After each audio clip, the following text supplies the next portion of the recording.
Hello अस्सलाम वालेकुम, this is from खरीदोमोबाइल.com। और आज हम लेकर आए हैं हम आपके लिए 13 प्रो मैक्स, जो कि हमारे पास सीधे ब्लू कलर में अवेलेबल है। क्वांटिटी मिल जाएगी इसकी हांगकॉन्ग LLA दोनों वेरिएंट्स में है। ड्यूल सिम भी है, ई सिम वाला भी है, मिल जाएगा आपको।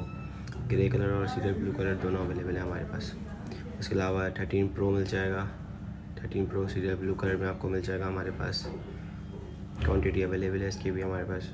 और उसके बाद आपको 13 मिल जाएंगे। 13 आपको फैक्ट्री अनलॉक और JV अनलॉक भी मिल जाएंगे, सॉफ्टवेयर अनलॉक भी मिल जाएंगे। 128 GB मिल जाएगा इसमें आपको। वाइट, ब्लैक, रेड कलर में अवेलेबल है हमारे पास।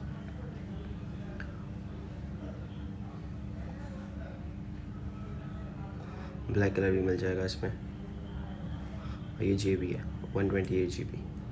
और बहुत ही अच्छे प्राइस टैग पे हमारे पास अवेलेबल है iPhone 13 और 13 प्रो मैक्स। इस पर सेल लगाई हुई है हमने।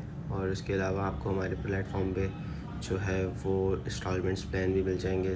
12 मंथ्स, 6 मंथ्स, 3 मंथ्स, 4 मंथ्स के इंस्टॉलमेंट्स प्लान भी है हमारे पास।